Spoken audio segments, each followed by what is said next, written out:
mai târziu o să fie mai cald și mâine o să, nu mâine, poi mâine vineri, săptămâna asta o să spăl și o să filmez pe părți, partea 1, partea 2, partea 3, poate nu, poate o filmez așa pe sărite, un videoclip cu spălarea și unul cu stoarcerea ori finală, ori a doua, ori a treia. Pentru că eu pun pe programul, mi s-a orbit ochetele de pe programul ăsta. Și am pus pe Express ca să fie hainele mai curate și mai... Dar el nu lutește programul. Vrei să ai ceva în mașină? Păi? Scoate-le afară. Ok. Păi? Păi, scoate-le afară, dacă ți să le scoți afară, L-am scos. dă-te de acolo. Nu, bine. Vrei să spălăm? Nu, o spălăm, o bag în mașină. Nu, las că bag eu. Îi dați drumul de seară și eu mine dimineața scot afară. Aia. Ce veste bună, nu spălăm bine și spălăm de seară. Deci, cred că voi știți, asta e să fac Arielul.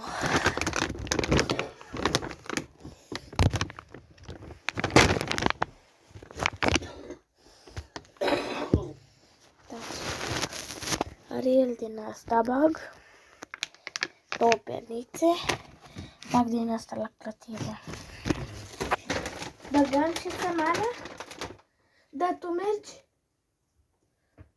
A, dar tu stai că mergi la lucru. Mergi la lucru tu. Hai să o desfac pe toată.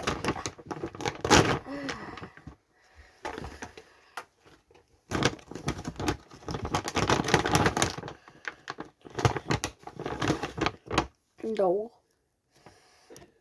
Una și două.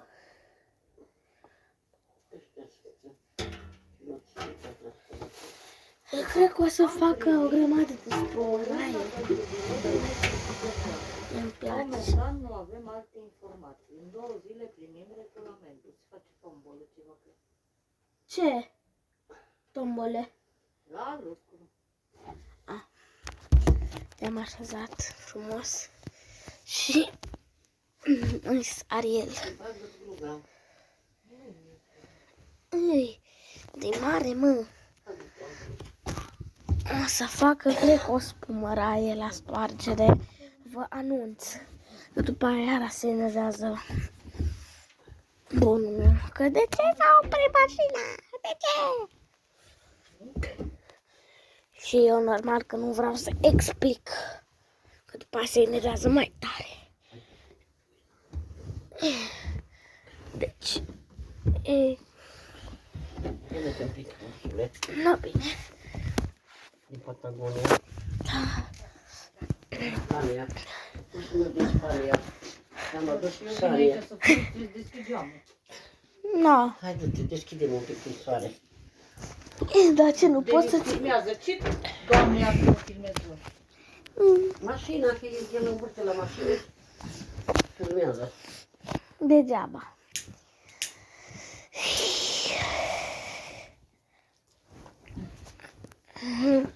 Mă duc la mașină. Auzi, lampa asta ne mai lipsea. În rest, pe toate le cred. Așa. Deci uitați că e cuva plină.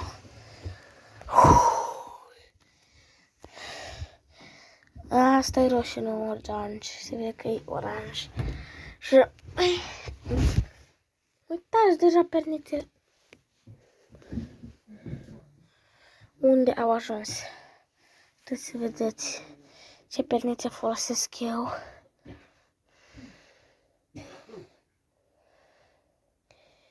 Lunile astea. Eu zărâsul Eu trebuie să iau deodată telefonul cu mine și că nu fără telefon, că nu pot să-ți iau fără telefon. Să-ți iau telefonul cu tot. Vii cu mine într-o zi, când mă duc și să-ți iau asta.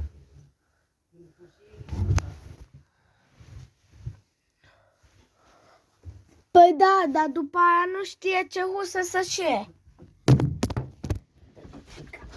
Un pic ca să o aranjez. Deci, o să vă explic pe scurt cu mașina asta, ce-i cu ea și de cât timp îi. Deci, eu am vrut să vreau să vă zic acum ceva, că am vrut să vă zic prin scris aseară, dar nu am dat din greșeală pe cancel, am scris mult și n-am avut chef să mai scriu să zic vocal.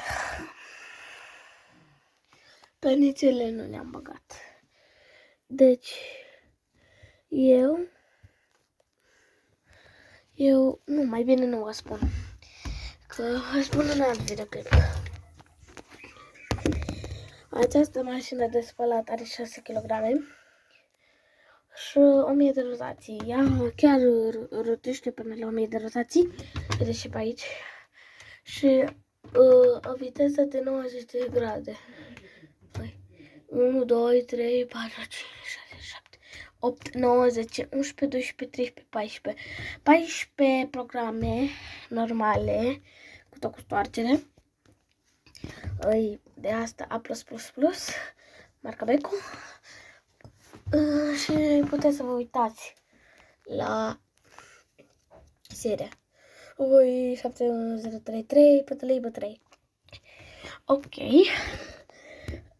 Capacitatea are 3 din alea, chestii din alea și are foarte multe găurele de evacuare și de băgare ape. Deci, și aici se bagă zeropra, aici lichid